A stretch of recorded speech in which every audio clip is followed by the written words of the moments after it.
27 জুলাই রবিবার ভূতনির ভাঙনগ্রস্ত স্থানগুলি পরিদর্শন করলেন মানিকচক সিপিআইএম এর এক প্রতিনিধি দল। এই টিমে ছিলেন সিটু জেলা সম্পাদক অর্থাৎ মানিকচকের সিপিএম নেতা দেবজ্যোতি সিনহা, সিপিআইএম নেতা শ্যামল বসাক, পরিযায়ী শ্রমিক নেতা কামাল হোসেন, ছাত্রনেতা দীপঙ্কর ঘোষ, কমরেড আব্দুর রশিদ ও বাপি সরকার সহ স্থানীয় নেতৃত্বগণ। ইতিমধ্যে মালদার নদী তীরবর্তী বিভিন্ন এলাকায় গঙ্গার ভাঙন হচ্ছে রতুয়ার মহানন্দটোলা, মানিকচকের ভূতনি ও গোপালপুর অঞ্চলের দক্ষিণাংশে। রবিবার ভূতনির ভাঙনগ্রস্ত এলাকাগুলি পরিদর্শন করলেন দেবজ্যোতি সিনহা সহ 7 সদস্যের একটি প্রতিনিধি টিম। সঙ্গে ছিলেন স্থানীয় সিপিএম নেতৃত্ব। গঙ্গা কোশি নদী ভাঙনে বিপর্যস্ত রতুয়া ভূতনির মানুষের পাশে দাঁড়ালেন সিপিআইএম নেতৃত্ব। সিপিএম নেতা দেবজ্যোতি সিনহা ভূতনির ভাঙনগ্রস্ত এলাকা থেকে হুমকি দিলেন, ভূতনির ভাঙনগ্রস্ত এলাকাকে বাঁচানোর স্বার্থে প্রশাসনের দৃষ্টি আকর্ষণ করার জন্য দ্রুত ভূতনি থানা অভিযান করবেন। এদিন ভূতনি থেকে উত্তর মালদার বিজেপি সাংসদ খগেন মুর্মুকে কটাক্ষ করলেন, সঙ্গে বিঁধলেন রাজ্য ও কেন্দ্রের শাসক দলকে। দেবজ্যোতি সিনহা এদিন প্রধানত 3টি দাবির কথা সংবাদ মাধ্যমে তুলে ধরেন: স্থায়ী ভাঙন রোধ, পুনর্বাসন, শুকা মরশুমে কাজের ব্যবস্থা, ভাঙনগ্রস্তদের ল্যান্ড লুজার সার্টিফিকেট প্রদানের ব্যবস্থা। মানিকচকের ভূতনি থেকে মোহাম্মদ ইউসুফের রিপোর্ট, সোনার বাংলা নিউজ টিভি।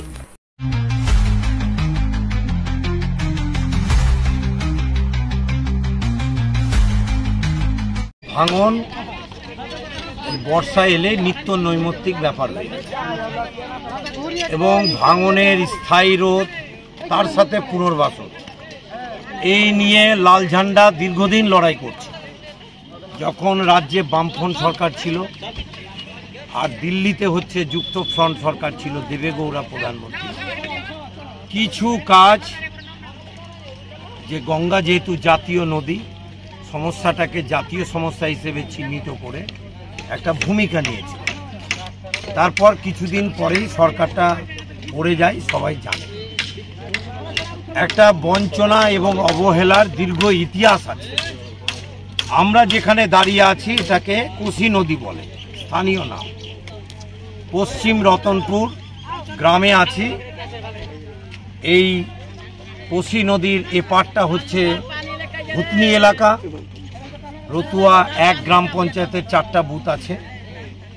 আর ওপারেই হচ্ছে মহানন্দটোলা, বিলাইমারি। মহানন্দটোলার শ্রীকান্তটোলা, মনিরামটোলা ওগুলো কাটছে। বিলাইমারির বহু বুথ চলে গেছে। এদিকে কালুটনটোলায় ভাঙন হচ্ছে, আরও অন্যান্য জায়গায় ভাঙন হচ্ছে। বৈষ্ণবনগরে ও পাল্লালপুরে ভাঙন শুরু হয়েছে। বীরনগর 1-এ ভীমাগ্রাম, চীনাবাজার, একবারে বীরনগর হাটখোলায় ভাঙন হচ্ছে। ভাঙন কিন্তু এই 7-8টা ব্লকে ব্যাপকভাবে হচ্ছে এবং এই নিয়ে মোদী সরকার যা সিদ্ধান্ত নিয়েছে, 1 ডালিও মাটি দেবে না, অথচ গঙ্গাকে ব্যবহার করে 20,000 কোটি টাকা আয় করেছে। ঠিক করে নিয়েছে 1 ডালিও মাটি দিবে না।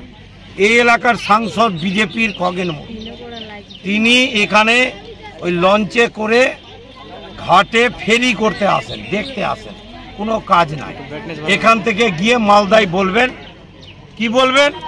রাজ্য সরকার কোনো রিপোর্ট দেয়নি। আর রাজ্যের সরকার এই বালির বস্তার কাজ করছে। পুলিশকে মানুষের ক্ষোভ আছে। 1 বস্তা বালিতে খুব জোর 13 থেকে 13.5 টাকা হয়, আর সরকারি বিল হয় 65 টাকা। প্রমাণ করে দিব ক টাকার মাটি, কত টাকার আছে। হ্যাঁ, যদি বুঝতাম এই এলাকার লেবাররা কিছু পয়সা বেশি পাচ্ছে, খুশি হতাম। তা হয় না। বর্ষাকালে কাজ কেন? কেন শুকা মরশুমে কাজ হবে না? এই জুন জুলাই মাসে কাজ শুরু হবে। তৎকাল কাজ, টেম্পোরারি কাজ ঠিক আছে, কিন্তু যেটা পার্মানেন্ট কাজ করার কথা, স্থায়ী রোধের জন্য হচ্ছে না। পুনর্বাসন কেন? ভূতনি, এই বিলাইমারি, কালুটনটোলা, রতনপুর, খাসমহলের মানুষদেরকে বিকল্প জমি দেয়া হবে না। বামপন্থী সরকার যখন ছিল তখন জমি কিনে দেয়া হতো, 2 শতক করে জায়গা, 2 শতক বাড়ি করবে আর 2 শতক চাষাবাদ করবে। ভূমিহীনদের ভূমি দান প্রকল্প ছিল, নাই টাকা। কেন পুনর্বাসনের ব্যবস্থা হবে না? কেন জমি কিনে দেওয়া হবে না? যাদের বাড়িঘর চলে যাচ্ছে, ল্যান্ড লুজার হিসেবে ফারাক্কা ব্যারেজ হওয়ার জন্য আজকে এই কাটৌতি হচ্ছে, তাহলে কেন তাদের কাজের ব্যবস্থা হবে না? ফলে এই সমস্ত দাবি নিয়ে ভূতনিতেও আগামী 10-12 দিনের মধ্যে বড় আন্দোলন হবে। কেন এই যে লুটপাটগুলো করা হয় সব থানাকে সামনে রেখে, আমাদের এখানে সবচেয়ে বড় জায়গা হচ্ছে থানা ঘেরাও হবে। প্রস্তুতি রাখুন, আন্দোলন যদি কেউ করতে চান প্রয়োজনে ঝান্ডা ছাড়াই হবে, মানুষকে নিয়ে আন্দোলন হবে। আর এবার তো বর্ষা চলে এসছে, সামনে বার আমরা শেষ দেখে ছাড়ব। শেষ দপ্তরের সাথে ইস্পার না উস্পার, কাজ করলে শুকা মরশুমে কাজ করতে হবে। কোন ইঞ্জিনিয়ার আছে আর কে আছে সেগুলো দেখা হবে।